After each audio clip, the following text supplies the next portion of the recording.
ಮುಖ್ಯವಾಗಿ ಸಾವು, ಇದು ವ್ಯವಸ್ಥೆಯಿಂದ ಆಗಿರುವಂತಹ ಸಾವು, ಅವ್ಯವಸ್ಥೆಯಿಂದ ಆಗಿರುವಂತಹ ಸಾವು. ಇದು ಗಣಿ ಇಲಾಖೆಯವರ ಜವಾಬ್ದಾರಿ ಇದೆ, ಇದರಲ್ಲಿ ಜಿಲ್ಲಾಡಳಿತದ ಜವಾಬ್ದಾರಿ ಇದೆ, ಇದರಲ್ಲಿ ಸ್ಥಳೀಯ ನಾಯಕರುಗಳ ಜವಾಬ್ದಾರಿ ಇದೆ, ಇದರಲ್ಲಿ ಕ್ರಷರ್ಗಳ ಮಾಲೀಕರ ಕ್ರಿಮಿನಲ್ ಕೆಲಸ ಇದೆ. ಇದು ಆ ಕಾರಣಕ್ಕಾಗಿಯೇ 7 ಮಂದಿ ಸಾವಿಗೀಡಾಗಿದ್ದಾರೆ.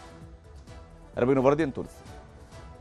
ಬೆಂಗಳೂರು ದಕ್ಷಿಣ ಜಿಲ್ಲೆಯ ಮಾದಪಟ್ಟಣದಲ್ಲಿರುವಂತಹ ಕಾವೇರಿ ಕ್ರಷರ್ನಲ್ಲಿ ಬೆಳಗಿನ ಜಾವ ದುರ್ಘಟನೆ ಸಂಭವಿಸಿದೆ.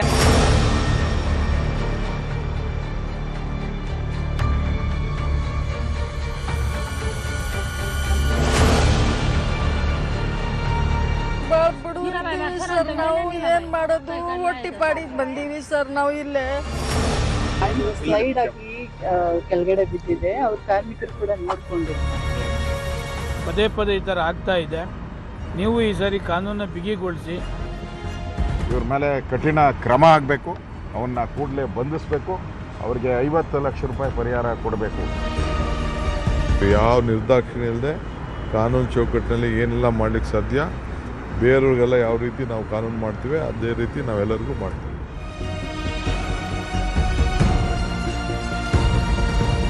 ಅದು ಬೆಂಗಳೂರಿನ ಕೂಗಳತೆ ದೂರದಲ್ಲಿರುವ ಬೆಟ್ಟಗುಡ್ಡಗಳು. ತಾವರೆಕೆರೆ, ಚೋಳನಾಯಕನಹಳ್ಳಿ, ಚಂದ್ರಪ್ಪ ಸರ್ಕಲ್ ಸುತ್ತಮುತ್ತಲಿನ ಹಳ್ಳಿಗಳ ಬೆಟ್ಟಗಳೆಲ್ಲವೂ ಇದೀಗ ಕ್ವಾರಿಗಳಾಗಿವೆ. ಬೆಂಗಳೂರಿಗೆ ಬೇಕಾದ ಬೋಲ್ಡರ್ ಜೆಲ್ಲಿಗಾಗಿ ಕ್ವಾರಿಗಳು ತಲೆ ಎತ್ತಿದವು. ಅದೇ ಕ್ವಾರಿಗಳು ಇದೀಗ ಮಾರಣಹೋಮಕ್ಕೂ ಸಾಕ್ಷಿಯಾಗಿವೆ.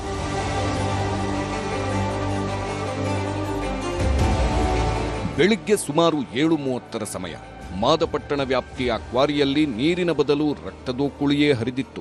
ಸರ್ವೆ ನಂಬರ್ 2ರಲ್ಲಿ ಬರುವ ಒಂದೇ ಜಾಗದ 2 ಕ್ವಾರಿಗಳಲ್ಲಿ ಘನಘೋರ ದುರಂತ ಸಂಭವಿಸಿದೆ.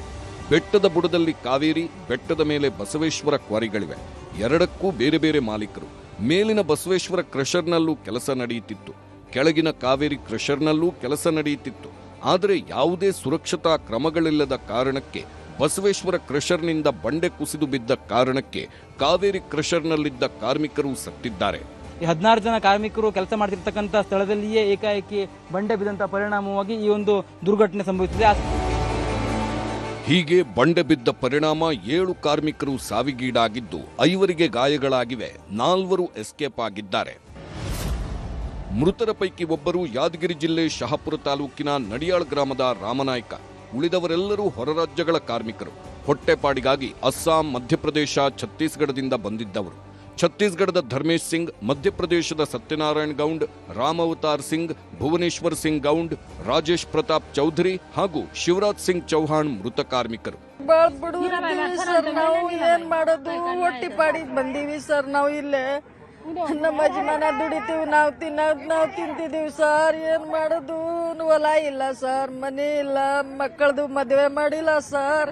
ಆ ಬಂಡೆಗಳು ಎಲ್ಲ ಸ್ಲೈಡ್ ಆಗಿ ಕೆಳಗಡೆ ಏನು ಕ್ರಷರಲ್ಲಿ ಕೆಲಸ ಮಾಡ್ತಾ ಇದ್ರು 16 ಜನ ಅವ್ರಗಳ ಮೇಲೆ ಬಿದ್ದಿದೆ. ಈ ಬೌಲ್ಡರ್ಗಳು ಏನು ಬಂಡೆಗಳು ಬಿದ್ದಿರೋ ಒಂದು ಕಾರಣಕ್ಕಾಗಿ 7 ಜನ ಮೃತಪಟ್ಟಿದ್ದಾರೆ, ಅಲ್ಲೇ ಸ್ಥಳದಲ್ಲೇ ಮೃತಪಟ್ಟಿದ್ದಾರೆ. ಕ್ವಾರಿ ಮಾಲೀಕರ ವಿರುದ್ಧ ಎಫ್ಐಆರ್, ಸಾಕ್ಷ್ಯಾಧಾರ ಹುಡುಕುತ್ತಿರುವ ಪೊಲೀಸರು. ಬಸವೇಶ್ವರ ಸ್ಟೋನ್ ಕ್ರಷರ್ ಮಾಲೀಕ ಆನಂದ ಸ್ವಾಮಿ ಹಾಗೂ ಕಾವೇರಿ ಕ್ರಷರ್ ಮಾಲೀಕ ಉದಯ್ ಶಂಕರ್ ವಿರುದ್ಧ ಕಾರ್ಮಿಕರು ಕೊಟ್ಟ ದೂರಿನ ಮೇಲೆ ಎಫ್ಐಆರ್ ಆಗಿದೆ. ಇಬ್ಬರು ನಾಪತ್ತೆಯಾಗಿದ್ದು ಹುಡುಕುವ ಪ್ರಯತ್ನ ಮಾಡಲಾಗ್ತಿದೆ. ಮಾಲೀಕರೇನು ತಲೆ ಮರೆಸ್ಕೊಂಡ್ರು, ಎಲ್ಲ ಎಸ್ಕೇಪ್ ಆಗಿರುವಂಥದ್ದು ಏನಾದ್ರು ಈ ಥರ ಘಟನೆಗಳಾದಾಗ ಥರದ ಸ್ಟಾರ್ಟಿಂಗಲ್ಲಿ ಅದೆಲ್ಲ ವದಂತಿಗಳು ಹೋಗ್ತವೆ. ಎಲ್ಲಿ ಹೋಗ್ತಾರೆ, ಸಿಗ್ತಾರೆ. ನಮ್ಗೆ ಕಾನ್ಫಿಡೆಂಟ್ ಇದೆ ಪೊಲೀಸ್ ಇಲಾಖೆಗೆ ಅವ್ರು ಸಿಗ್ತಾರೆ. ಅರೆಸ್ಟ್ ಪ್ರೊಸೆಸ್ ತನಿಖೆ ಮುಗಿದಾಗ ನಿಮಗೆ ಎಲ್ಲ ಮುಂದೆ ಬರ್ತದೆ. ಇನ್ನು ಕ್ವಾರಿಗಳಿಗೆ ಅನುಮತಿ ಕೊಟ್ಟ ಅಧಿಕಾರಿಗಳು ಮಾನಿಟರ್ ಮಾಡ್ತಿಲ್ವಾ, ಕಾರ್ಮಿಕರ ರಕ್ಷಣೆ ಸುರಕ್ಷತೆ ಬಗ್ಗೆ ತಲೆಕೆಡಿಸಿಕೊಳ್ಳಲಿಲ್ವಾ ಎಂಬಿತ್ಯಾದಿ ಪ್ರಶ್ನೆಗಳು ಸಹಜವಾಗೇ ಎದ್ದಿವೆ. ಮೇಲ್ನೋಟಕ್ಕೆ ಸುರಕ್ಷತೆ ಕಾಣ್ತಿಲ್ಲ ಅಂತಿದ್ದಾರೆ ಅಧಿಕಾರಿಗಳು. ಕ್ವಾರಿಯ ಅಸುರಕ್ಷತೆ ಬಗ್ಗೆ ಮೊನ್ನೆಯಷ್ಟೇ ಅಧಿಕಾರಿಗಳು ಭೇಟಿ ನೀಡಿ ಎಚ್ಚರಿಕೆ ನೀಡಿದ್ದರು. ಇಂದಿನ ಘಟನೆಯಿಂದ ಎಚ್ಚೆತ್ತುಕೊಂಡು ಮಾದಪಟ್ಟಣದ ಸುತ್ತಮುತ್ತಲಿನ ಕ್ವಾರಿಗಳ ಲೈಸೆನ್ಸ್ ರದ್ದು ಮಾಡಲಾಗಿದೆ. ಅದು ಲೀಗಲ್ ಆಗಿರಲಿ ಏನೇ ಇರಲಿ, ಕೆಲವು ಮೆಜರ್ಮೆಂಟ್ಸ್ ಅನ್ನ ತಗೊಳ್ಳೋವರೆಗೂ ಈ ಮೈನಿಂಗ್ ಇದನ್ನ ನಾವು ಸ್ಥಗಿತ ಮಾಡತಕ್ಕಂಥದಕ್ಕೆ ಮಾನ್ಯ ಸರ್ಕಾರಕ್ಕೆ ನಾವು ವರದಿನ ಕೊಡ್ತೇವೆ.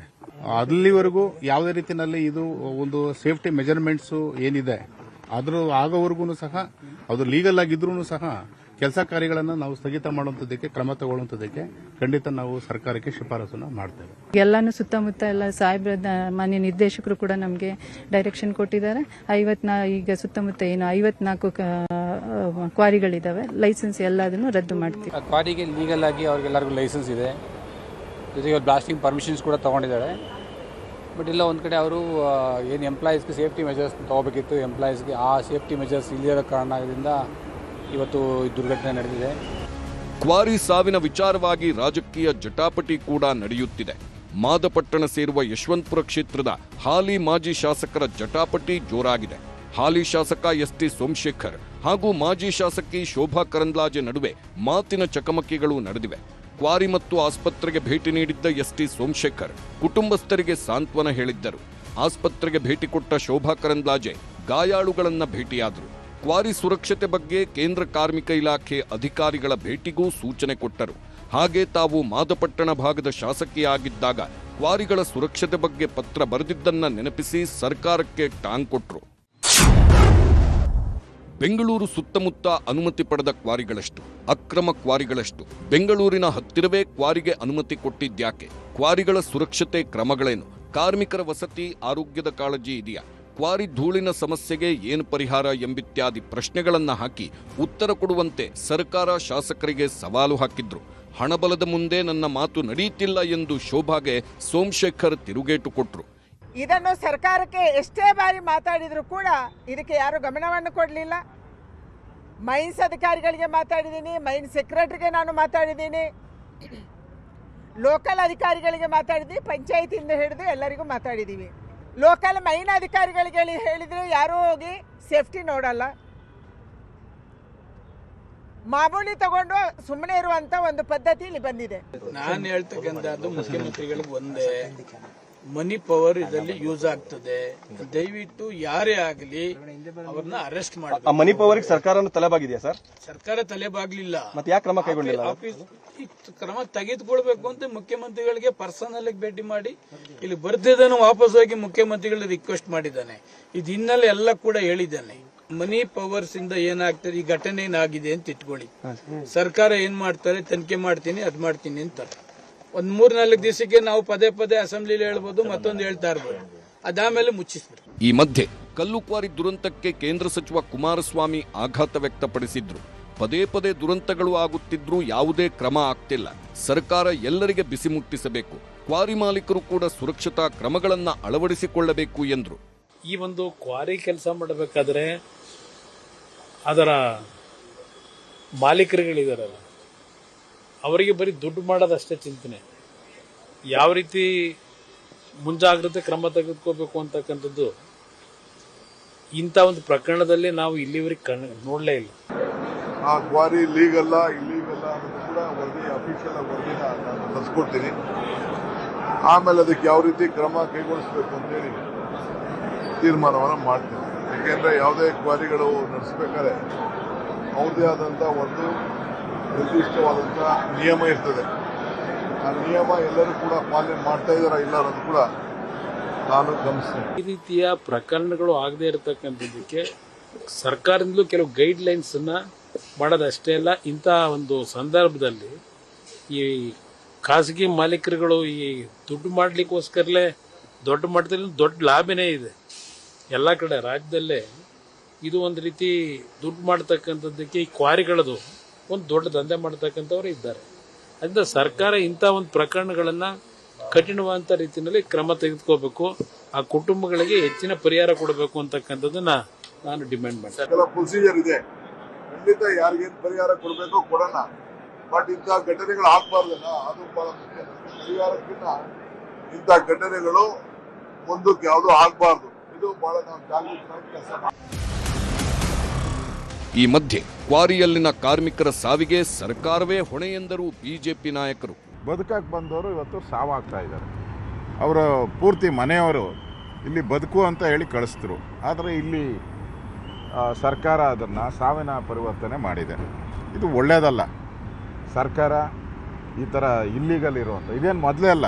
ಅಕ್ರಮವಾಗಿ ಲೈಸೆನ್ಸ್ ಇಲ್ಲದೆ ಏನಾದರೂ ಮಾಡಿದರೆ ಸೊ ಅದು ಯಾರು ಇದರ ಹಿಂದೆ ಇದ್ದಾರೆ, ಅಧಿಕಾರಿಗಳಿಂದ ಹಿಡಿದು ಮತ್ತು ಯಾವುದೇ ರಾಜಕಾರಣಿಗಳಿರ್ಬೋದು ಅಥವಾ ಅದರ ಓನರ್ ಇರಬಹುದು, ಎಲ್ಲರಿಗೂ ಶಿಕ್ಷೆ ಆಗಬೇಕು. ಅದರ ಹೊಣೆಯನ್ನ ಸರ್ಕಾರ ಹೊರಬೇಕು. ಯಾಕೆ ಅಂತ ಹೇಳಿದ್ರೆ ಇವತ್ತು 9 ಜನ ಅಮಾಯಕ ಕಾರ್ಮಿಕರು ಏನು ಯಾವುದೇ ತಪ್ಪಿಲ್ದೇನೆ ಆ ಒಂದು ದುರ್ಘಟನೆಗೆ ಬಲಿಯಾಗಿದ್ದಾರೆ. ಈ ವಿಷಯಕ್ಕೆ ಸಂಬಂಧಪಟ್ಟಂತೆ ಕೂಡಲೇ ಸರ್ಕಾರ ನಿರ್ಧಾರವನ್ನ ತೆಗೆದುಕೊಳ್ಬೇಕು. ಪ್ರತಿಪಕ್ಷಗಳು ಹೀಗೆ ಟೀಕೆ ಮಾಡುತ್ತಿರುವಾಗಲೇ ಬೆಂಗಳೂರು ನಗರ ಅಭಿವೃದ್ಧಿ ಸಚಿವ ಕೃಷ್ಣ ಬೈರೇಗೌಡ ಕ್ವಾರಿ ಹಾಗೂ ಆಸ್ಪತ್ರೆಗೆ ಭೇಟಿ ನೀಡಿ ಪರಿಶೀಲಿಸಿದ್ರು.